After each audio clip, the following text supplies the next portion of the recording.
the Mista, and Recon, and Eric PR, and Super Afim, and Tunison. Why are so many of the Age of Mythology elite players playing Age of Empires 4 lately? Myself included. Now personally I think the two games share a lot of the same DNA, but at the same time there are some very clear differences between the two as well. Now before the comments section heats up and it's an AoE 4 vs AoM battlefield, let me say this first. This isn't about putting one game down and hyping up the other. This video is all about exploring the similarities and differences between them. Because who knows, you might be an AoE 4 player who ends up wanting to give AoM a try, and it could be the other way around as well, right? So both games are fantastic in their own right and they can absolutely coexist. Honestly, if I had unlimited amounts of time, I'd be playing both. However, that being said, I do think one game in its current state stands above the other, and I'll share which one that is at the end of the video. And you guys know me by now. I'm not going to be sugarcoating anything. I'm going to say it how it is. Might lose some fans over it, but it is what it is. So let's get started. Number 1. Unit Dynamics. Now in Age of Mythology, we generally make what our god specializes in. So if you're playing Poseidon, you're going to make cavalry, etc. In Age of Empires 4, the dynamic is similar, so if you're playing French, you're going to make knights, but it's significantly more dynamic. And it's more dynamic because unit counters are significantly more pronounced. So if you're trying to get a win, you will try to continuously counter your opponent's units, and they will try to do the same. This also rewards better micro and positioning. You want each unit to fight its intended counter. So if you're trying to engage an opponent and he has archers in the back line, you want to get your horses on the back line. It's going to lead to immense value. Now, is this better or worse? Honestly, I think it has its pros and cons. I'm more of a fan of overall strategy, so small nuanced levels of micros are not really my forte. I like to play a certain way, and sometimes it's not always doable in Age of Empires 4. I have to think about what my opponent's doing. But on the flip side, this is more indicative of a real-time strategy game because you're actually interacting with your opponents significantly more. Now, who wins? I think it really depends. If you're a casual player playing for fun, I think AoM style might be more relaxing as you get to dictate your own strategy. But if you're interested in a competitive setting and want to feel like your actions and reactions led to your victory, I think AoE 4 takes the cake here. Personally, I'd give this one a tie. Number 2. Static defenses hit way harder in Age of Empires 4. In Age of Mythology, a fortress is pretty good at its current state. It can pepper a unit, it can hold a territory for a reasonable amount of time, but usually you need unit support in order to hold an area, right? In Age of Empires 4, you do not need unit support. You can hold an area with just keeps on its own, and if your opponent doesn't have siege, well, it's very hard to actually take down that fortress, that keep. Now, how does that make a difference in terms of gameplay? I believe that having strong defenses, it opens up the world for strategy, opens up the game for strategy rather. Because if you can secure a location, you can hold it down without having to worry about your opponent overrunning you if you move your army out of position. You're more likely to spread out your units, you're more likely to have contingents in different locations and different areas, and that creates more strategical options. It's going to create more playthrough for both you and your opponent, right? Now, this is kind of a hit or miss, right? Some people are going to prefer AoE 4, some people prefer AoM, where they don't have such strong defenses. Me personally, I like AoE 4 system a little bit more. I think that, keeps and static D have to do their job in order for strategy to be available, right? Or else it's going to become a game where, you get your power spike, you hit your A move, and you kind of just kill your opponent. There needs to be a little bit of a buffer between life and death. So that's number 2. Number 3, the ability to counterplay and the capability of counterplay, right? So the capability of counterplay is dependent upon your ability to scout.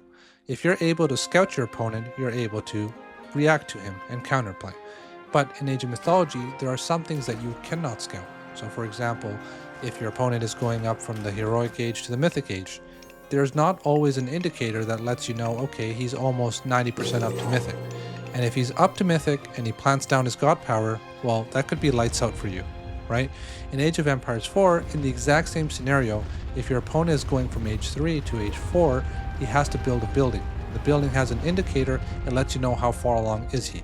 So the fact that you're able to scout this one aspect of it allows you to, prepare ahead of time. Okay, he's going to age 4. I need to start getting my keeps in this location. I need to start making this type of unit.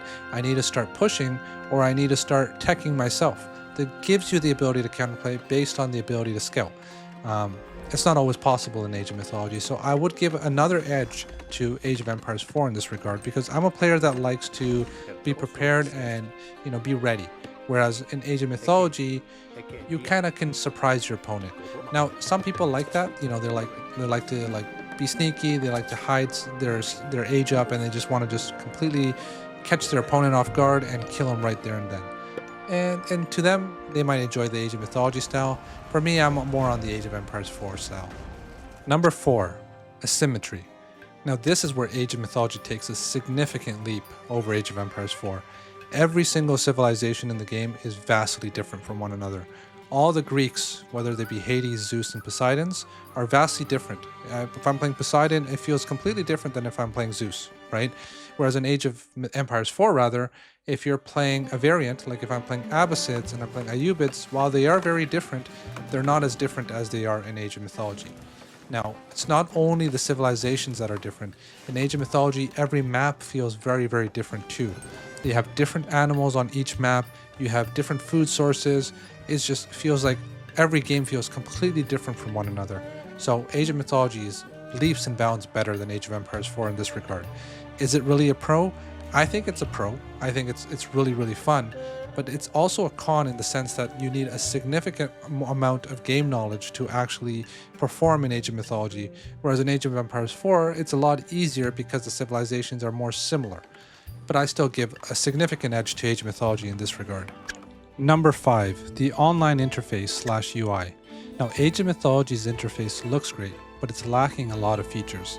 For example, you don't get ranked seasons, you don't get customized badges for your level, you don't get different game modes such as like free-for-all or whatnot. It just feels somewhat lonely, right? It feels like, hey, this is a score, it's 1867 is my score. It feels a bit arbitrary. I don't know what that means. I wish I had some different icons and logos showcasing what my level is.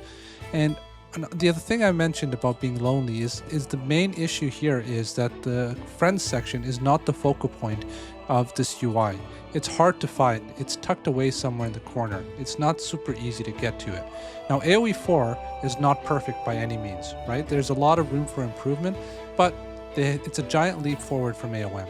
For example, if I was to look at my ranked seasons right here, it tells me what rank I am, when the season ends, what rewards I'm going to get for getting this rank.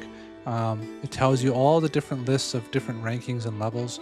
So many more things that you can actually see and more features, right? Another cool thing that I really enjoy is being able to customize my profile. So you can change your logo, your coat of arms, and the emblem that you get in your TC. There's so many different options, right? Retold has this, but not to the same extent. So tons of customizability here. And the most important thing is that the friends section is the focal point of the UI. It's super easy to get to. You click here, here's all my friends, and it's easy to communicate with one another, right? So, you just send a message, and it's just that easy, right? Where in AOM Retold, I have to look for it. It's not the focal point. Another cool thing is you get map vetoes, right? Such as this. So you can, if there's certain maps you don't want to play, you just veto it, and it's done there and then. Another cool thing is the rank modes that I talked about, right? So if you go to quick match here, you have different game modes that you can play. And honestly, it's just a big step up. Number 6, game plans. Now, Age of Mythology is a very textbook-driven game, right? And I also think this is a similarity with Age of Empires 4. They're both very textbook-related. The only difference is the deviations between where you are and where you want to go. So let's say, for example, you're an Age of Mythology player and you're playing Isis. Usually Age of Mythology players are going to want to get to your Mythic Age, which is going to give you your strongest god power. And usually you get like a strong technology like Valley of the Kings, for say. So let's say you're Isis and you go start the game. Usually things are going pretty smooth, right? Oh, we have one hiccup, right? So you have a hiccup here. You resolve that hiccup and then you back to your baseline. Oh, another hiccup. Well, this one might be in your favor. So you're into your baseline again, and so on and so forth, right? It's kind of like this. And you can usually get to where you need to go with pretty much like 90% certainty, right? I would say maybe 80%. I haven't been playing a while, so, I could be wrong. It could be a little bit different. But in Age of Empires 4, the dynamic is vastly different, right? Let's say I'm Malians and I want a cow boom. Usually the cow boom is something you can get to, but there's going to be huge hiccups, right? Like it's going to go like something like this. right? It's a lot more swings, and you can't even get it sometimes, like 70% accuracy, right? And the reason why there's swings is because there's so much more playability towards it, right? So let's say you're playing an inferior civ economically, and you know that, you know, Malians have a cow boom and they're going to overtake you in age 3 if you allow them to do what they want to do. Then you're going to play very aggressive, you're going to try to kill them, you're going to try to take way better fights early on, and it's going to try to interrupt the Malians at every chance that they can get. Whereas in Age of Mythology, it's very hard to interrupt your opponent when he's trying to get his power spike, depending on the civilization you're playing. Now, which one is better? I personally think that this one is better for me, right? But a lot of people would like this too, right? I remember when I was a beginner player, I wanted to make like the coolest units, and I want to get to where I wanted to get to.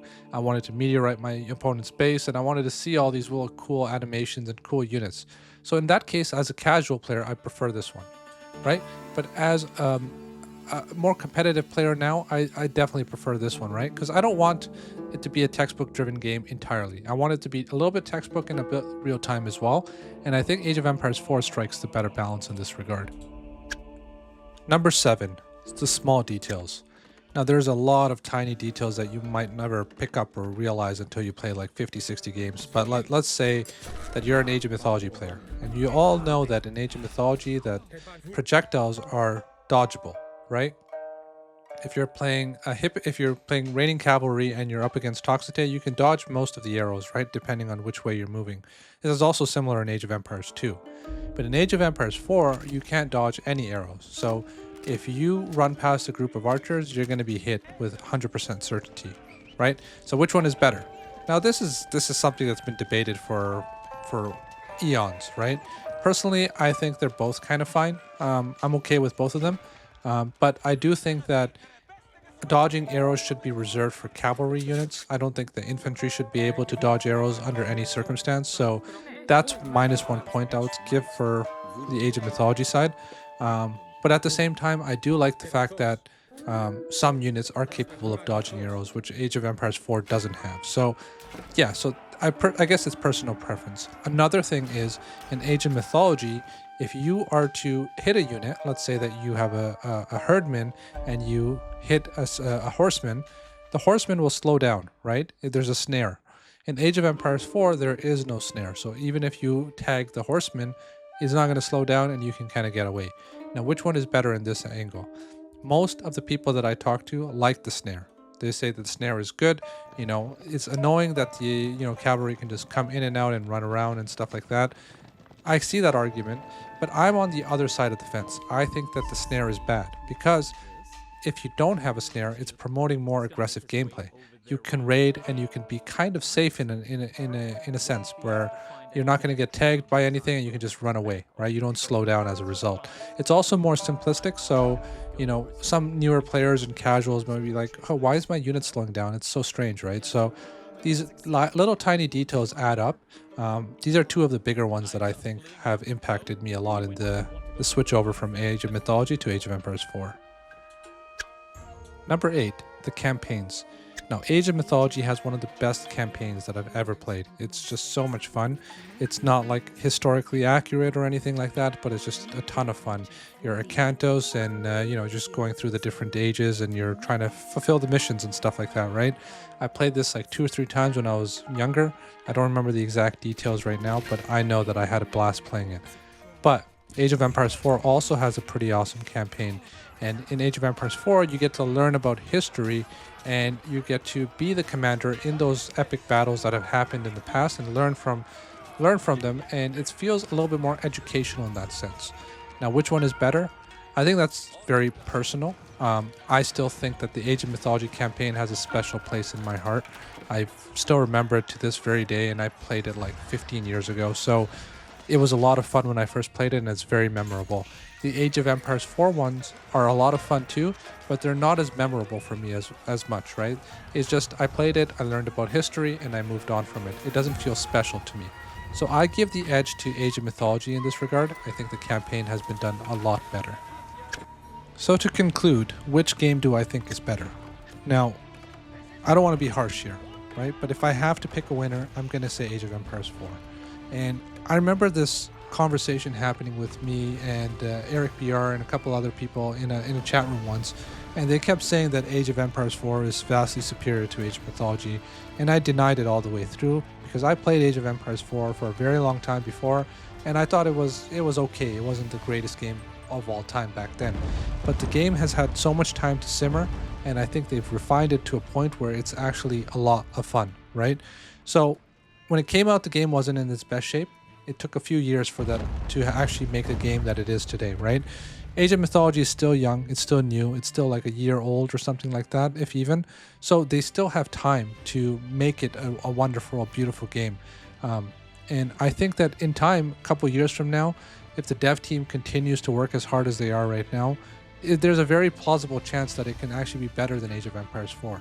But in its current state, the way it is right now, I think Age of Empires 4 is a wonderful game. Especially the RTS purist in me, I like Age of Empires 4. I think the casual players will like Age of Mythology more because you're going to have stuff that like god powers, myth units, you're going to have like really cool different civilizations, you're going to have maps that are completely different from one another, different animals. Like there's so much detail in Age of Mythology that a casual player will actually enjoy that a lot more, I think. So if you're a casual player, I consider you to try Age of Mythology. I think it's going to be an amazing game. If you're a more competitive gamer, if you're, you know, not even in that sense, but if you're a competitive gamer and you want to have merit over your victories and you want to have merit over your losses, I think give Age of Empires 4 a try, and I think you'll like it a lot. So that's it for now. Let me know if you guys agree or disagree in the comment section below, and yeah, hopefully see you guys in the next video. Take care. Bye.